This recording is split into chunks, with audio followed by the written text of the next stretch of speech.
Hello! Today we will solve a question from the TOEFL Reading section, focusing on the Read an Academic Passage question type. We will practice identifying the main idea, tracking key details, understanding cause-effect relationships, and noticing repeated concepts so we can choose the most accurate answer based strictly on the passage. Ready to dive into the world of academic reading and sharpen your skills? We're going to break down this passage together, piece by piece, to make sure you understand not just what the right answer is, but why it's the right answer. Let's get started. If you're finding these lessons helpful, be sure to subscribe to my TOEFL for more tips and practice to help you succeed on your exam. The economic impact of the Silk Road. This title tells us exactly what the passage will be about. Let's break it down. First, we have economic impact. The word economic relates to money, business, and trade. Impact means the effect or influence of something. So the passage will discuss the financial effects of the Silk Road. This was a famous, ancient network of trade routes. By combining these, we know the text will focus on how the Silk Road affected the economies, or the wealth and trade of the regions it connected. The Silk Road was not a single route, but a vast network of trade passages connecting East Asia with Europe and North Africa for centuries. Right away, the first sentence gives us a very important clarification. It says the Silk Road was not a single route. This is a key detail to correct a common misunderstanding. Instead, it was a vast network. This means it was huge and complex, like a web of roads. The purpose of this network was connecting different parts of the world, specifically East Asia with Europe and North Africa. So it's all about connections and trade over a massive area. Active from roughly the 2nd century BCE to the mid-15th century, it played a crucial role in the economies of numerous empires, including the Han Dynasty in China and the Roman Empire. This sentence gives us the timeline and the key players. It was active from roughly the 2nd century BCE to the mid-15th century, which tells us it existed for a very long time, over 1,500 years. It played a crucial role, meaning a very important role, in the economies of numerous empires.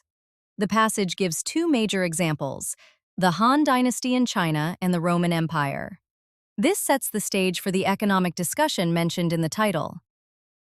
Its primary function was the exchange of goods, but its influence extended far beyond simple commerce, shaping cultures and societies across continents. This is a fantastic thesis statement for the entire passage. It tells us there are two main ideas. The primary function, or main job, was the exchange of goods. But, and this but is a huge signal, its influence extended far beyond simple commerce. This means it wasn't just about trading things. It also had a non-commercial impact, which was shaping cultures and societies. This sentence predicts the structure of the rest of the passage. First commerce, then culture. The most famous commodity traded along the Silk Road was, of course, Chinese silk, which was highly prized in the Roman Empire. This sentence kicks off the discussion about the exchange of goods. It names the most famous commodity, which is just another word for a product that is traded. And that product was Chinese silk. The passage tells us it was highly prized, meaning very valuable, specifically in the Roman Empire. This establishes the primary east-to-west luxury trade item. In return, the Romans exported goods like glassware, gold, and silver. This sentence shows that trade was a two-way street. The phrase, in return, signals that we're about to hear what went from west to east. It says the Romans exported goods and gives specific examples: glassware, gold, and silver. So we have silk going one way and valuable materials going the other way. However, many other items traveled the network. Spices, textiles, and precious gems moved west, while horses and agricultural products like grapes were introduced to the east. The word, however, tells us the author is adding more information and wants to make sure we don't think it was only about silk and gold. The sentence lists many other items. It gives more examples of things that moved west, like spices and gems, and then uses the word while to show the other direction. Things like horses and grapes were introduced to the east. This reinforces the idea of a complex, two-way exchange. This exchange of luxury goods generated immense wealth for merchants and states that controlled the trade routes, although it also led to significant trade imbalances, particularly for Rome, which spent vast sums on imported luxuries. This sentence explains the consequences of all this trade. On one hand, it generated immense wealth. It made some people and governments very rich. The word although introduces a negative consequence. It also led to significant trade imbalances. A trade imbalance is when one side buys much more than it sells. The passage specifies this was a problem particularly for Rome, which was spending too much money on these luxury items. Beyond material goods, the Silk Road was a conduit for the transmission of ideas, technologies, and beliefs. This sentence is a perfect topic sentence for the third paragraph. The opening phrase, beyond material goods, signals a shift in focus. We are now moving past commerce, just as the first paragraph promised. The Silk Road was a conduit, which is a channel or a path, for the transmission or spread of non-physical things like ideas, technologies, and beliefs. Innovations such as papermaking and gunpowder technology slowly made their way from China to the West. Here we get concrete examples of the technologies mentioned in the previous sentence. It lists innovations such as papermaking and gunpowder technology. The sentence clearly states the direction of movement, from China to the West. The word slowly is also a good detail, suggesting this transmission took a long time. Similarly, religions, most notably Buddhism, spread from India into East Asia, carried by monks and traders. The word similarly shows we're getting another example, this time of beliefs. The main example is Buddhism, which spread from India into East Asia. An interesting detail here is who carried these ideas. Not just traders, but also monks. This supports the idea that the Silk Road wasn't just for commerce. This non-material exchange facilitated long-term cultural and economic development that was arguably more impactful than the trade in physical products alone. This sentence makes a very strong claim. It calls the spread of ideas a non-material exchange. This exchange facilitated, or helped, long-term cultural and economic development. Then it makes a big comparison, saying this exchange was arguably more impactful than the trade in physical products. The author is suggesting that the spread of ideas was even more important than the trade of silk and gold. The interconnectedness it created laid the groundwork for future global interactions. This final sentence summarizes the long-term legacy of the Silk Road. The key idea here is interconnectedness, the way it linked different civilizations together. This connection laid the groundwork, meaning it created the foundation for future global interactions. It's a powerful concluding thought about the Silk Road's lasting importance. All right, that was a great analysis of the passage. Now let's tackle our first question. This question will ask us to identify the main idea of the entire text. Which of the following best describes the main idea of the passage? This is a classic main idea question. It's asking for the single best summary of the entire passage, not just one small part of it. A good main idea will cover all the key aspects the author discussed. We should look for an answer that includes both the economic side, trade, goods, and the cultural side, ideas, beliefs, because the passage emphasized both. Remember sentence 3 from the first paragraph? It said the Silk Road's exchange of goods was its primary function, but its influence extended far beyond simple commerce to shaping cultures and societies. That's our big clue. Let's take a closer look at option A. The Silk Road was primarily important for the trade of silk. This option focuses only on silk. While the passage does say silk was the most famous commodity, it also lists many other goods, and, more importantly, spends an entire paragraph on the spread of ideas and technologies. The word primarily makes this statement too narrow. It ignores the huge cultural impact discussed in the third paragraph. Therefore, this is not the best description of the main idea. Incorrect. Next, we'll examine option B. The Roman Empire dominated trade along the Silk Road.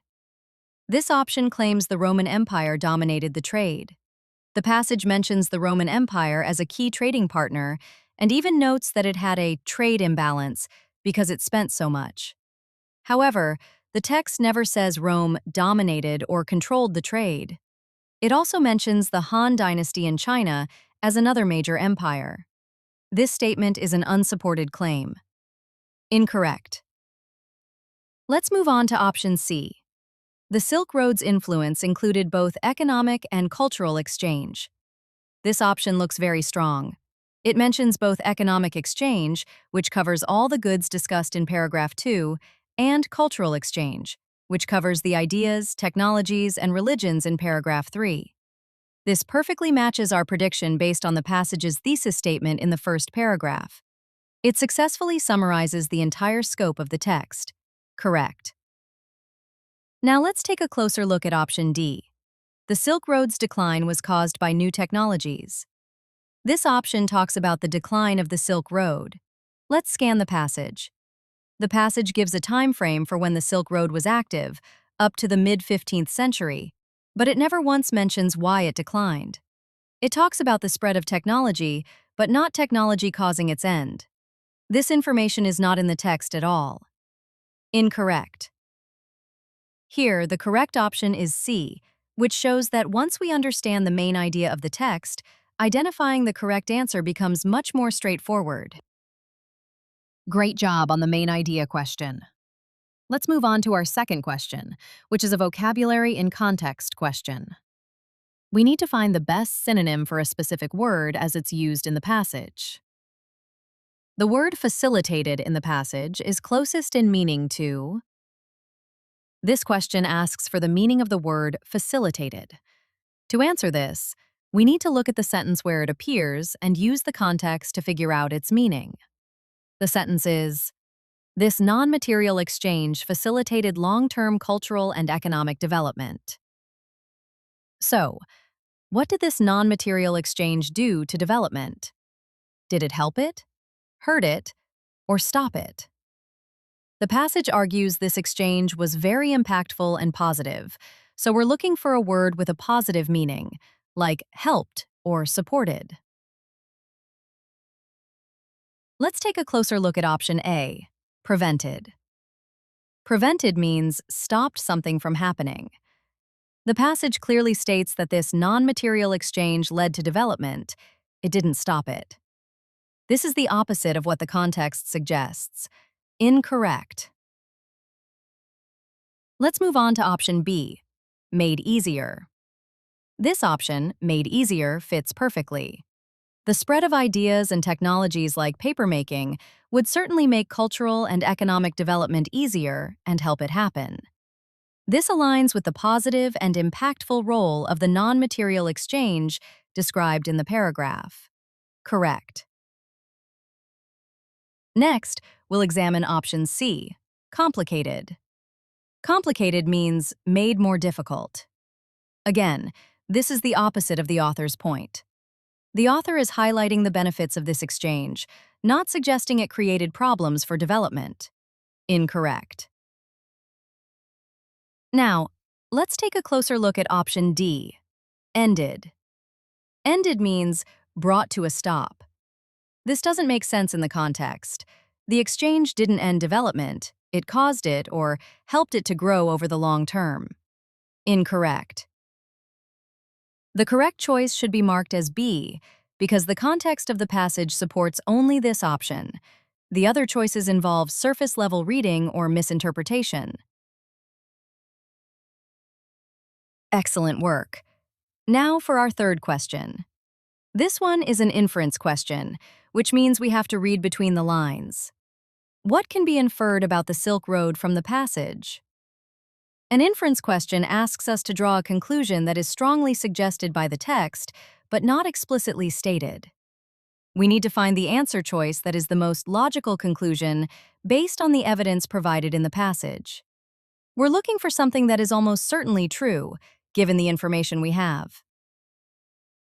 Let's take a closer look at option A. It was used exclusively by merchants and traders. This option claims the Silk Road was used exclusively or only by merchants and traders. This is directly contradicted by the passage. In the third paragraph, the text states that Buddhism was carried by monks and traders. The presence of monks proves it wasn't used exclusively by traders. Incorrect. Let's move on to option B. The flow of goods was only from east to west. This option says goods flowed only in one direction. The passage clearly refutes this. It states that silk, spices, and textiles moved west, but it also says the Romans exported goods like glassware and that horses and grapes were introduced to the east. The flow was two-way. Incorrect. Next, we'll examine option C. Its economic effects were felt by more than just the wealthy. This is a strong candidate for an inference. The passage states that merchants and states generated immense wealth from luxury goods. However, it also mentions the introduction of agricultural products like grapes to the east and the spread of technologies like papermaking to the west. Things like new crops and fundamental technologies like paper would have eventually impacted all levels of society, not just the wealthy who could afford silk. So, we can logically infer that the effects went beyond the rich. Correct. Here's option D. Let's break it down. Travel along the entire network was quick and safe. This option makes claims about the speed and safety of travel. The passage never discusses these aspects.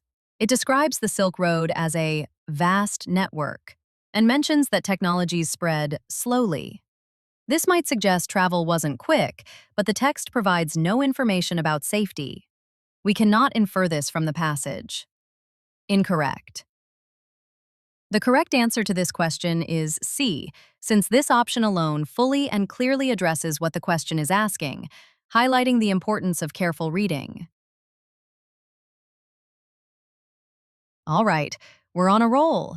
Let's look at the fourth question.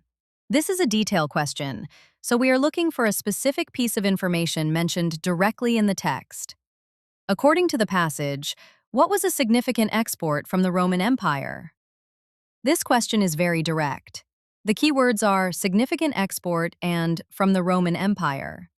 We need to scan the passage to find the sentence that lists what the Romans exported. This information should be in the second paragraph, which discusses the trade of goods. I remember a sentence that started with, "In return, the Romans exported." Let's find it. Let's take a closer look at option A, spices. Let's check the passage. Sentence 3 of the second paragraph says that spices, textiles, and precious gems moved west. This means spices were an import to the West and the Roman Empire, not an export from it. Incorrect. Next, we'll examine option B, silk. The passage is very clear about silk. The second paragraph begins by stating that Chinese silk was highly prized in the Roman Empire. This means silk was imported by Rome, not exported from it. Incorrect. Let's move on to option C, gunpowder. The third paragraph mentions gunpowder technology.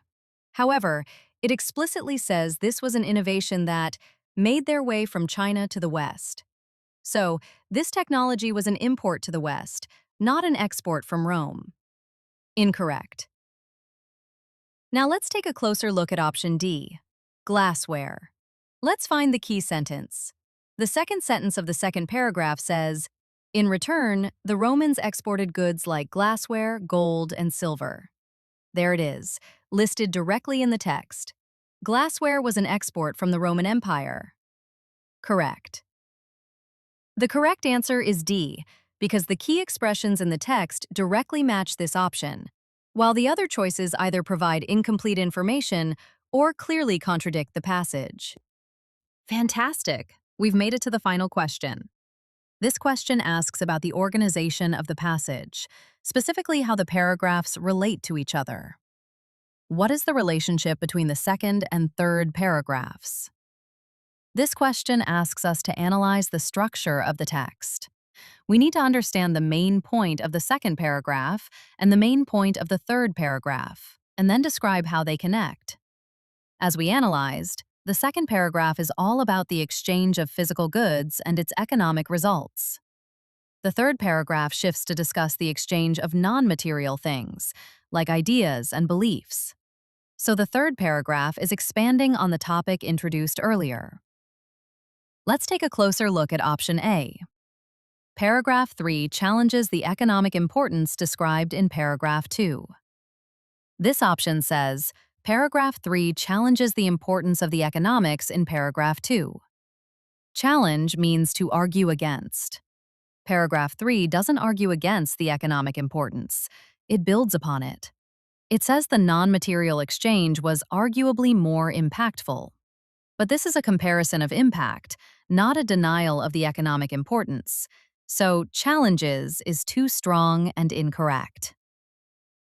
Let's move on to option B. Paragraph 3 provides examples of the goods mentioned in paragraph 2. This option claims paragraph 3 provides examples of the goods. This is factually wrong. Paragraph 2 is the one that provides examples of goods, like silk, glassware, and spices. Paragraph 3 provides examples of ideas and technologies, like Buddhism and gunpowder. Next, we'll examine option C. Paragraph 3 broadens the discussion from goods to non-material exchange. This option seems perfect. Broadens the discussion means it expands the topic. Paragraph 2 is focused on goods, and paragraph 3 moves to non-material exchange. This accurately describes the shift in focus. The third paragraph even starts with the phrase, beyond material goods, which explicitly signals this broadening of the topic. Now, let's take a closer look at option D. Paragraph 3 explains why the trade imbalance mentioned in paragraph 2 occurred. This option suggests paragraph 3 explains the cause of the trade imbalance. The trade imbalance was mentioned at the end of paragraph 2 as a problem for Rome. However, paragraph 3 does not discuss this issue at all. It moves on to a completely different topic, the spread of ideas. Therefore, it does not provide an explanation for the imbalance. Here, the correct option is C, which shows that once we understand the main idea of the text, identifying the correct answer becomes much more straightforward.